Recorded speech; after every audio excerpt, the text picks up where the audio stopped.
Hello friends, आपका स्वागत है एक और धमाकेदार वीडियो में। तो आज की इस वीडियो में हम क्लास 10th साइंस के जो वेरी इंपॉर्टेंट क्वेश्चन है वो हम इस वीडियो में लेकर आए हैं।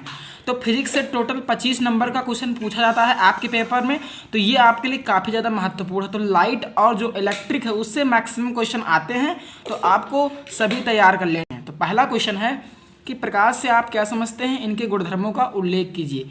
तो प्रकाश एक प्रकार की ऊर्जा है जो हमारी दृष्टि संवेदना को प्रभावित करके दर्शन क्रिया कराती है, या अगर हम दूसरी भाषा में कहें तो प्रकाश एक प्रकार की ऊर्जा है जो वस्तुओं को देखने में काम आती है। तो प्रकाश क्या है, उसका गुणधर्म बताना है। तो गुणधर्म में आपको 3 चीज़ें बता देनी है कि प्रकाश सरल रेखा में गति करता है, दूसरा है प्रकाश विद्युत चुम्बकीय तरंग के रूप में चलता है, और नेक्स्ट आपको बता देना है कि निर्वात में प्रकाश की चाल 3×10⁸ मीटर प्रति सेकंड होता है। तो ये भी प्रश्न पूछ लेता है, इनके गुणधर्म बताइए, ये भी पूछता है क्वेश्चन, तो आपको इसको भी तैयार कर लेना है।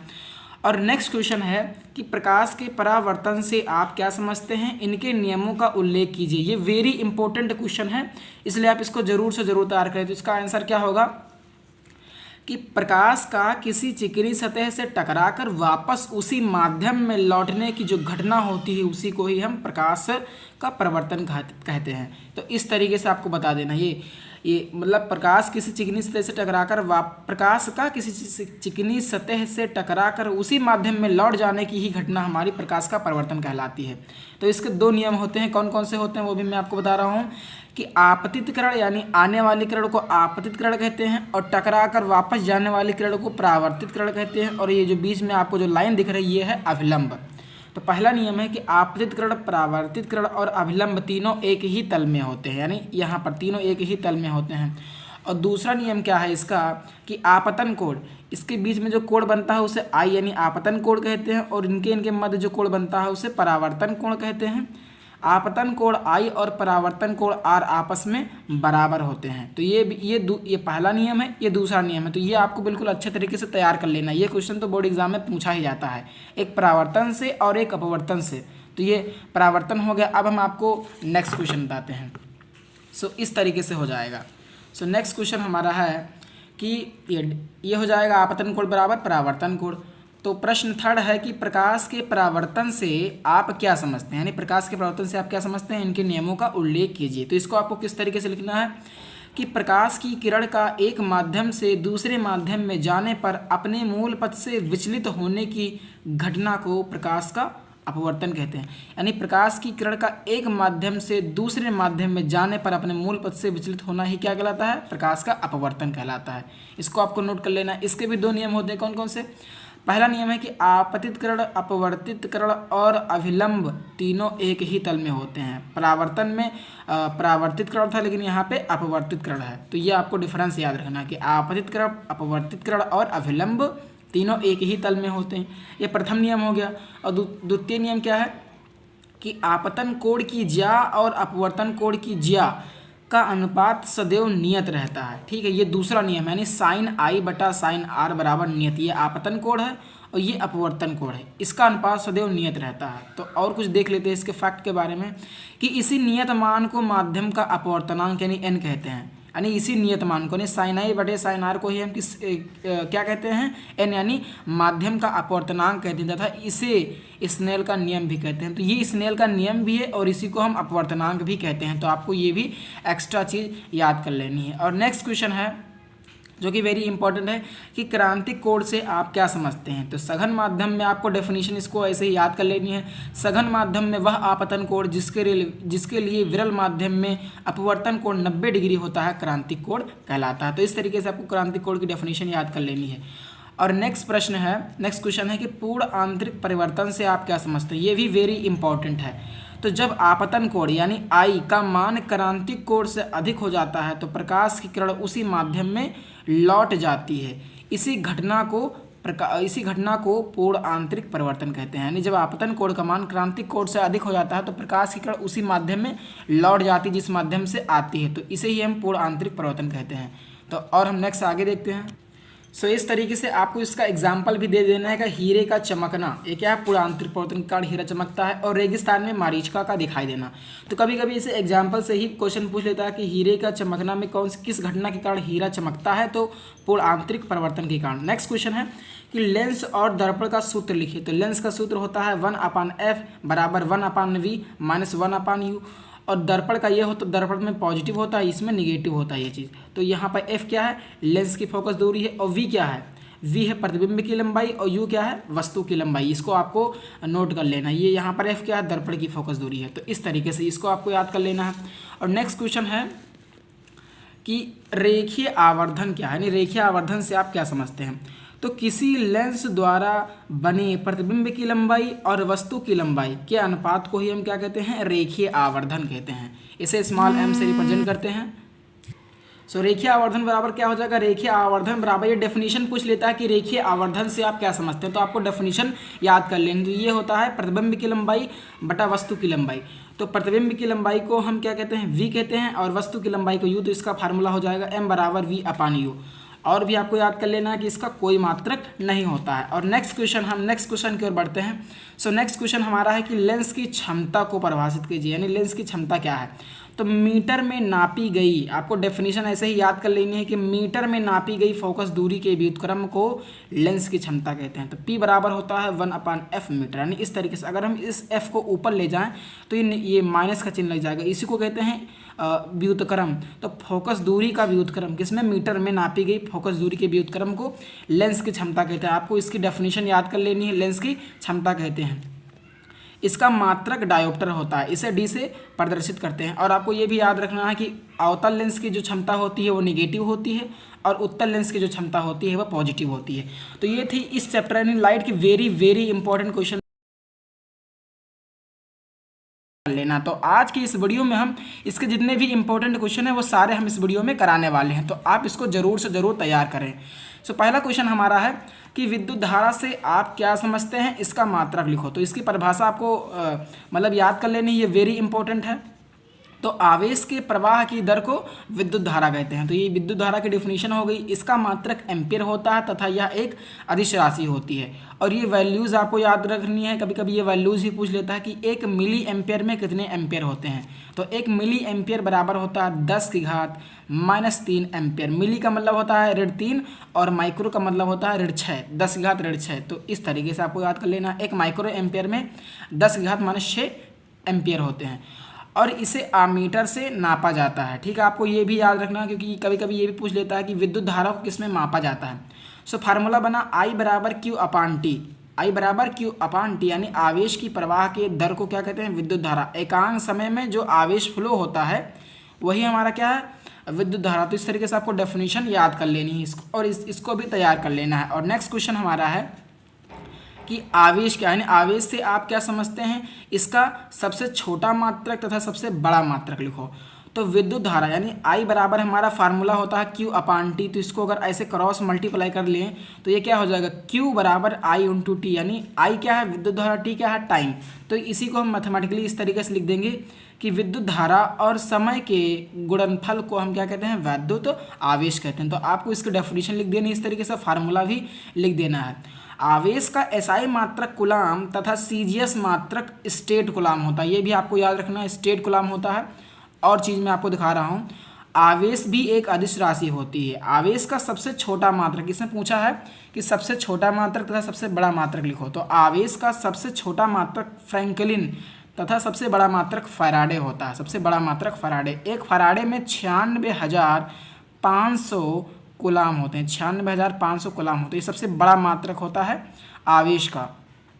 सो ये भी आपको याद रखना है। एक फैराडे बराबर कितना होता है, 96,500 कूलाम होते हैं एक फैराडे में। तो इसको याद रख लेना। और ये मेन चीज़ है, इसका सबसे छोटा मात्रक फ्रैंकलिन तथा सबसे बड़ा मात्रक फैराडे होता है। तो ये हो गया आवेश के बारे में। और हम नेक्स्ट बढ़ते हैं।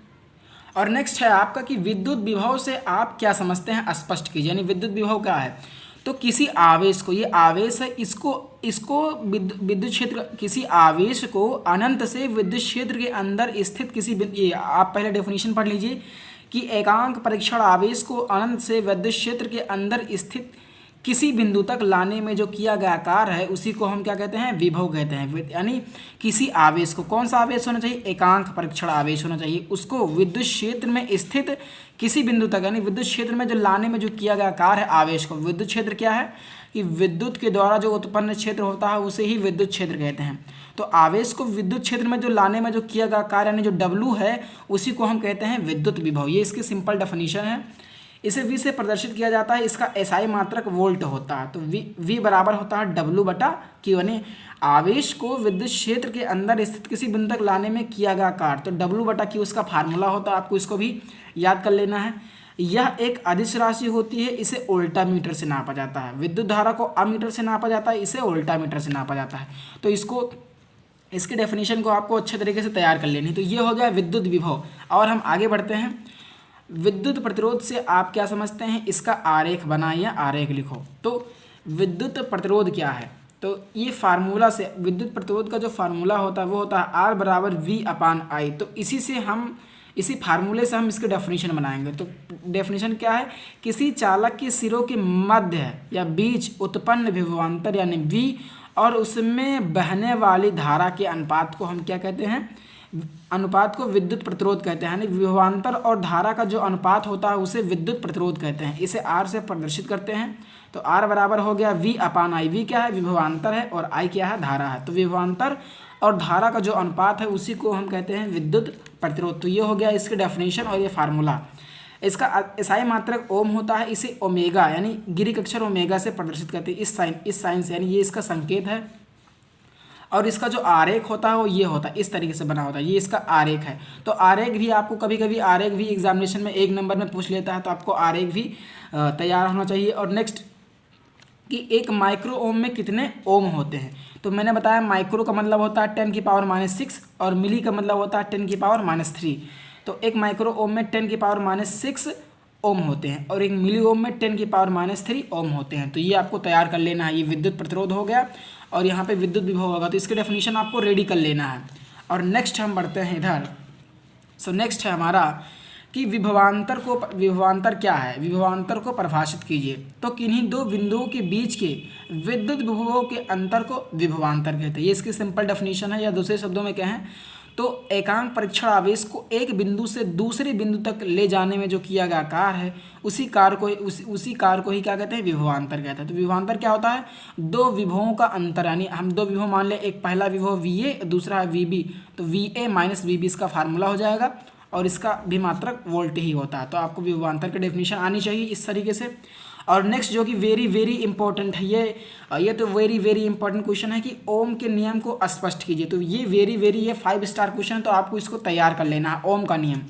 सो आपको इसको कैसे लिखना है वो मैं बता रहा हूँ कि सन 1828 ईस्वी में जर्मन वैज्ञानिक जॉर्ज साइमन ओम ने अपने प्रयोगों के आधार पर किसी चालक के सिरों के बीच उत्पन्न विभवांतर V और उसमें बहने वाली धारा I के बीच पारस्परिक संबंध को बताने के लिए एक नियम दिया, जिसे उन्हीं के नाम पर ओम का नियम कहते हैं, जो निम्न है। तो बेसिकली उन्होंने विभवांतर और धारा के संबंध में एक नियम दिया था, जिसे उन्हीं के नाम पर हम ओम का नियम कहते हैं। तो इसे कैसे लिखना है देख लीजिए, इस तरीके से आपको लिखना है कि यदि किसी चालक की भौतिक अवस्थाएं विशेषता ताप न बदले, तब चालक के सिरों के बीच उत्पन्न विभवांतर V उसमें बहने वाली धारा I कि क्या होती है, अनुक्रमानुपाती होती है। यानी V समानुपाती या अनुक्रमानुपाती होती है किसके, धारा के। यानी जो विभवांतर होता है वो धारा के अनुक्रमानुपाती होता है, यही है इनका नियम। तो क्या है, यदि किसी चालक की भौतिक अवस्था ना बदले, तब चालक के सिरों के बीच उत्पन्न विभवांतर और उसमें बहने वाली धारा की क्या होती है, अनुक्रमानुपाती होती है, इस तरीके से। सो V समानुपाती I, तो अगर समानुपाती का चिन्ह हटता है तो यहाँ पर एक कांस्टेंट लगता है। तो ये एक R एक क्या है, नियतांक है। यहाँ पर R एक क्या है, R एक नियतांक है जिसे हम विद्युत प्रतिरोध कहते हैं, तो ये नियतांक है जिसे हम विद्युत प्रतिरोध कहते हैं। या इसको हम इस तरीके से भी लिख सकते हैं। तो R बराबर ये V इधर आ जाएगा, तो V/I। तो यही है ओम का नियम। तो ये ओम का नियम बेसिकली आपको तैयार कर लेना है, ये वेरी वेरी इंपॉर्टेंट टॉपिक है। तो ये हो गया ओम का नियम। और हम नेक्स्ट टॉपिक की ओर बढ़ते हैं। अब हम देखते हैं जो कि सबसे वेरी इंपॉर्टेंट टॉपिक है, वैद्युत शक्ति से आप क्या समझते हैं। यहाँ से क्वेश्चन तो हमेशा आता ही आता है वैद्युत शक्ति से, तो इसको तो बिल्कुल आपको रेडी कर लेना है। तो कार्य करने की समय दर को वैद्युत शक्ति कहते हैं, ये आपको डेफिनेशन याद कर लेनी है। तो इसे P से प्रदर्शित किया जाता है। तो P बराबर फार्मूला होता है W/T, यानी कार्य करने की जो समय दर होती है, यानी 1 सेकंड में जो किया गया कार्य है, अगर आप दूसरे भाषा में कहें तो अगर टाइम अगर हम एकांक कर दें तो उसमें किया गया जो कार्य है उसी को हम क्या कहते हैं, शक्ति कहते हैं। तो आपको डेफिनेशन याद कर लेनी है कि कार्य करने की समय दर को शक्ति कहते हैं। इसे पी से रिप्रेजेंट करते हैं, इसका ये फार्मूला होता है और इसका एसआई मात्रक वाट होता है। ये आपको ध्यान रखना, वोल्ट नहीं होता है, वाट होता है। और इसके कुछ वैल्यूज़ पूछता है कि 1 किलोवाट में कितने वाट होते हैं, तो 1 किलोवाट में 1000 वाट होते हैं और 1 मेगावाट में 10 की पावर 6 यानी 10 की पावर 6 वाट यानी 10 लाख वाट। 10 की पावर 6 वाट यानी 10 लाख वाट हो गया। और एक अश्व शक्ति को हार्स पावर कहते हैं, यानी इसे एचपी से लिखा जाता है, वो होता है 746 वाट। और 1 किलोवाट घंटा बराबर कितना होता है, तो 1 किलोवाट घंटा बराबर होता है 3.6 गुणे 10 की घात 6 जूल। तो ये भी आपको तैयार कर लेना है। और ये तो पूरी डेफिनेशन हो गई, ये इसका फार्मूला होगा, ये कुछ इसकी वैल्यूज़ होगी, तो ये आपको याद रखनी है मेन चीज़। और बहुत पूछता है इसमें, संबंध बहुत पूछता है, ठीक है, कि V और I में संबंध, यानी वैद्युत शक्ति में V और I में क्या संबंध होता है, वैद्युत शक्ति के सापेक्ष। तो P बराबर क्या फार्मूला होता है, V इंटू आई। V और I में ये संबंध होता है, किसके साथ में, वैद्युत शक्ति के साथ में V और I में ये संबंध होता है। तो P बराबर VI, ये आपको फार्मूला पता होना चाहिए। कभी कभी फार्मूला ही पूछ लेता है कि वैद्युत शक्ति क्या है और इसका V और I के साथ क्या संबंध है। तो शक्ति का V और I के साथ ये संबंध है। उसके बाद एक ये पूछता है कि P का V और R में संबंध बताएं, तो P का V और R में ये संबंध होता है। शक्ति का V और R में ये संबंध होता है, P बराबर V²/R। इसको आपको बिल्कुल रट लेना है, इससे ये सीधे रिलेशन ही पूछ लेता है या इस पर क्वेश्चन भी आता है। तो शक्ति का V और I में ये संबंध होता है, शक्ति का V और R में ये संबंध होता है, और शक्ति का I और R में क्या संबंध होता है, तो P बराबर I² इंटू R। तो ये भी आपको, ये इनके जो संबंध है, रिलेशन है, वो भी बिल्कुल अच्छे तरीके से रेडी होना चाहिए। कभी कभी ये पूरा रिलेशन ही पूछ लेता है। तो ये एक वेरी इंपॉर्टेंट टॉपिक है और यहाँ पर ये एक वेरी इंपॉर्टेंट टॉपिक है, इसकी वैल्यू और इसकी डेफिनेशन। तो आपको इस तरीके से ये पूरा तैयार कर लेना। तो ये थे कुछ वेरी वेरी इंपॉर्टेंट क्वेश्चन। तो आशा करता हूँ कि आपको ये बिल्कुल अच्छे तरीके से आ गया होगा। यदि वीडियो पसंद आया तो वीडियो को लाइक करें और यदि चैनल पर नए हैं तो चैनल को सब्सक्राइब करें। तो इसका स्क्रीनशॉट ले लीजिए, यहाँ पे ओम का नियम वेरी इंपॉर्टेंट, तो आपको ओम का नियम भी तैयार कर लेना है और बाकी इन डेफिनेशन को भी देख लेना है। तो ये था वेरी वेरी इंपॉर्टेंट आपका टॉपिक। तो यदि आपको ये पसंद आया तो एक छोटा सा प्यारा सा कमेंट जरूर से ज़रूर करें।